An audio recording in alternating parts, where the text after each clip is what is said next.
Last part में हमने देखा था कि जिन सुनिंग के साथ एकेडमी में आ गया था, लेकिन सुनिंग की टीचर जिंग लियो ने जिन को एकेडमी से भगा दिया था, जहां जिन के जाने के बाद वहां एक सेक्ट मास्टर आके जिंग लियो और एकेडमी के स्टूडेंट्स को परेशान करने लगा था, क्योंकि उसे पता चल गया था कि सुनिंग किसी आउटर वर्ल्ड के बंदे को यहाँ लाई थी, इसलिए वो सुनिंग को मारने भी वाला था। लेकिन तभी वहाँ जिन आके उस सेक्ट मास्टर को सबक सिखा के उसे वहाँ से भगा देता है, जिसके बाद जिंग लियो जिन को थैंक यू बोलती है। साथ ही जिन ने सुनिंग को भी अपनी सच्चाई बता दी थी, जिसके बाद जिंग लियो ने जिन को एक मैप देते हुए कहा था कि इस मैप की मदद से केओस गेट की लोकेशन ढूंढी जा सकती है। जिंग लियो उस मैप की मदद से हाइतियान सिटी के लोगों को बचाना चाहती थी, जिसकी वजह से जिन समझ गया था कि जिंग लियो का दिल साफ है। अब आगे तो इस पार्ट की शुरुआत में जिन और जिंग लियो को छुपकर एकेडमी के तीनों स्टूडेंट्स देख रहे थे। तभी उनमें से एक कहता है कि जिन के ऊपर काफी इनाम है, तो क्या हमें सिटी लॉर्ड को इसके बारे में बता देना चाहिए, क्योंकि फिर वो इनाम हमारा हो जाएगा। तो ये सुन के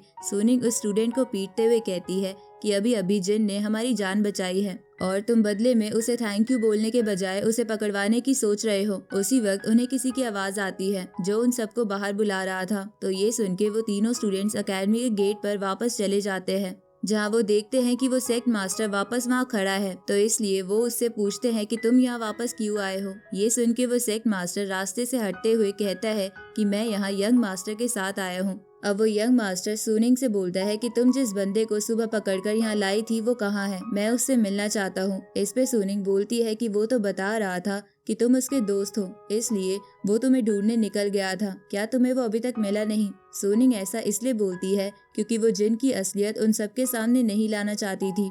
लेकिन तभी वो सेक्ट मास्टर सुनिंग से बोलता है कि झूठी लड़की, मेरे लोग इस एकेडमी पर सुबह से नजर रखे हुए हैं और यहाँ से कोई बाहर नहीं गया है। तो ये सुन के सुनिंग का मुंह बन जाता है। उसी वक्त यंग मास्टर सुनिंग से बोलता है कि क्या वो बंदा जिन है, तो तुम उसे छुपाकर क्यों बैठे हो। अब ये बोल के वो यंग मास्टर सुनिंग पर अटैक कर देता है, लेकिन जिन उस अटैक को डिस्ट्रॉय करते हुए जिंग लियो के साथ वहाँ आ जाता है। जिसके बाद वो उस यंग मास्टर से कहता है कि अच्छा, तो अभी अभी तुम्हारी आवाज आ रही थी। तो जिन को वहाँ देखकर यंग मास्टर बहुत ज्यादा खुश हो जाता है और उसके गले लगने लगता है। लेकिन तभी डिंकुन बीच में आते हुए अपनी आंख से यंग मास्टर को दूर कर देती है, जिसके बाद वो उससे कहती है कि बेशरम, हमने येलो स्प्रिंग वैली में तुम्हारी जान कितनी बार बचाई थी और फिर भी तुमने यहाँ हमारे वांटेड के पोस्टर्स लगा दिए। ये सुन के यंग मास्टर बोलता है कि लगता है कि तुम्हें कोई गलतफहमी हुई है, मैंने ये वांटेड के पोस्टर्स तुम्हें पकड़ने के लिए नहीं लगवाए थे, बल्कि मैं तो तुम दोनों से जल्द मिलना चाहता था, इसलिए मैंने ऐसा किया ताकि मेरे साथ बाकी लोग भी तुम्हें ढूंढे।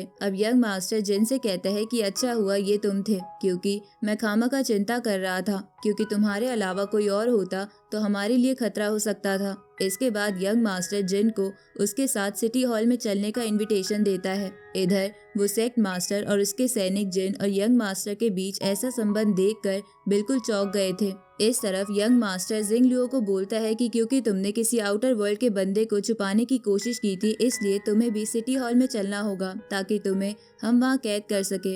ये सुन के डिंकुन हैरान होते हुए जिन की तरफ देखने लगती है। तभी सुनिंग यंग मास्टर के पास आते हुए उससे कहती है कि मेरी टीचर ने क्या मिस्टेक करी है जो आप उन्हें पकड़ना चाहते हो। लेकिन तभी जिंग लियो सुनिंग को रोकते हुए उसे वो फॉर्मेशन मैप देकर यंग मास्टर से कहती है कि मैं आपके साथ चलने के लिए तैयार हूँ। ये सुन के यंग मास्टर भी थोड़ा निराश होते हुए बोलता है कि वैसे तो हमें तुम पर विश्वास है, लेकिन हमें फिर भी सभी की भलाई के लिए दूसरे वर्ल्ड के लोगों से सावधान रहना होगा और इसी वजह से मुझे ऐसा करना पड़ रहा है, तो तुम मुझे माफ कर दो। लेकिन तभी जिन जिंग लियो को वापस एकेडमी के अंदर भेजते हुए यंग मास्टर से कहता है कि सावधान रहना अच्छी बात है, लेकिन इसका मतलब ये नहीं कि तुम किसी साफ दिल के इंसान को परेशान करोगे। साथ ही मैं ये भी जानता हूँ कि तुम्हें ऊपर से ऑर्डर्स मिलते हैं और तुम्हें उसे फॉलो करना ही होगा, इसलिए मैं तुम्हारा काम आसान कर देता हूँ। अब जिन उस एकेडमी के गेट पर कई सारी स्वॉर्ड्स का इस्तेमाल करके उस एकेडमी पर एक बैरियर बना देता है, जिसके बाद वो जिंग लियो से कहता है कि ये बैरियर तुम्हारी एकेडमी को प्रोटेक्ट करेगा और अगर तुम इस एकेडमी से बाहर गई तो ये तुम्हें भी मार देगा। जिन ऐसा इसलिए करता है ताकि जिंग लियो सिटी हॉल के जेल में ना रहकर आराम से इस एकेडमी में रहे।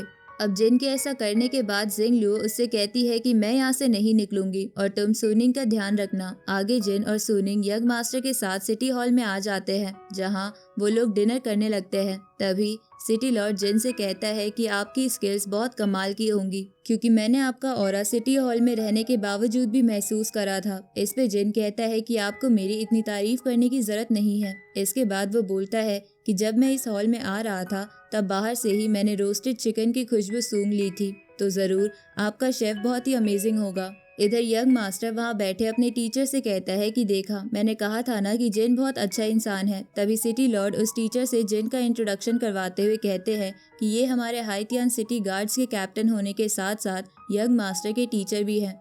तभी वो टीचर खड़ा होते हुए कहता है कि मेरा नाम लीमो है और मैं एक स्वॉर्ड मास्टर हूँ और मेरे लिए ये गर्व की बात है कि आज मैं आपसे मिल पाया हूँ। इधर जिन ये सुन के सोचता है कि ये सिटी के गार्ड्स का कैप्टन कैसे हो सकता है, क्योंकि इसकी स्वॉर्ड तो लकड़ी की है, ऊपर से इसका नाम भी बहुत अजीब है। इस तरफ डिंकुन सुनिंग के पास जाते हुए उससे कहती है कि तुम कितनी देर से पिए जा रही हो, क्या तुम कुछ खाओगी नहीं? लेकिन सुनिंग उसकी नहीं सुनती और लगातार पीने लगती है। तो डिंकुन जिन के पास आते हुए उससे कहती है कि खाने पीने के अलावा भी तुम किसी सीरियस मैटर पर बात करो। ये सुन के जिन उसे बोलता है कि मुझे खाते वक्त सीरियस बात करना बिल्कुल पसंद नहीं है। ये सुन के सिटी लॉर्ड हंसते हुए जिन से कहता है कि आप बिल्कुल सही कह रहे हैं, चलिए आज हम पूरी रात पीते हैं। इस तरफ सुनिंग को पूरी तरह चढ़ चुकी थी, जिसके बाद वो चिल्लाते हुए कहती है कि सिटी लॉर्ड मैं आपको कुछ बताना चाहती हूँ। जिसके बाद सुनिंग लुढ़कते हुए सिटी लॉर्ड के सामने जाने लगती है, जिसे देखकर यंग मास्टर कहता है कि अगर तुम्हें जिंग लुओ को बचाने की बात करनी है तो इसकी कोई जरूरत नहीं है, मैं वो मैटर देख लूंगा। लेकिन तभी सुनिंग वो फॉर्मेशन मैप दिखाते हुए बोलती है कि ये मुझे मेरी टीचर ने दिया है। इस फॉर्मेशन मैप की मदद से हम केओस गेट की लोकेशन को ओपन कर सकते हैं। ये सुन के सिटी लॉर्ड बोलता है तो मतलब जिंग लुओ केओस गेट की लोकेशन जानती है। इस पे सुनिंग मना करते हुए कहती है कि मेरी टीचर तो चाहती है कि आप जिन की मदद करें ताकि इस मैप की मदद से केओस गेट की लोकेशन ढूंढी जा सके, जिससे हमें मोबिंग से फाइट करने में आसानी होगी। ये सुन के सिटी लॉर्ड गुस्से में बोलता है कि क्या अब तुम और जिंग लुओ मुझे बताओगे कि मुझे क्या करना चाहिए? तभी वो टीचर सुनिंग से कहता है कि तुम वो मैप हमें दे दो, नहीं तो ऐसा समझा जाएगा कि तुम हाइतियान वर्ल्ड से गद्दारी कर रही हो। ये सुन के सुनिंग बोलती है कि मैं कोई गद्दार नहीं हूँ, इसलिए मैं ये मैप उसे ही दूंगी जो हाइतियान वर्ल्ड का भला चाहेगा। ये सुन के सिटी लॉर्ड सुनिंग पर गुस्से में अटैक कर देता है, लेकिन जिन अपने खाने की स्टिक से ही सिटी लॉर्ड के अटैक को डिस्ट्रॉय करते हुए उसे एकदम चौंका देता है। साथ ही वो सुनिंग को भी गिरने से बचा लेता है। जिसके बाद वो सिटी लॉर्ड से कहता है कि मैंने तो सुना था कि हाइतियान वर्ल्ड आज़ादी और प्यार वाली जगह है, तो तुम एक छोटी सी लड़की को परेशान कैसे कर सकते हो? तभी डिंकुन भी सिटी लॉर्ड से बोलती है कि सुनिंग का साफ दिल तो कोई भी देख सकता है, पता नहीं तुम लोगों को वो क्यों नहीं दिखाई देता। ऊपर से इसने तुम्हें मैप के बारे में बताया तो तुम थैंक यू बोलने की बजाय इस पे अटैक कर रहे हो।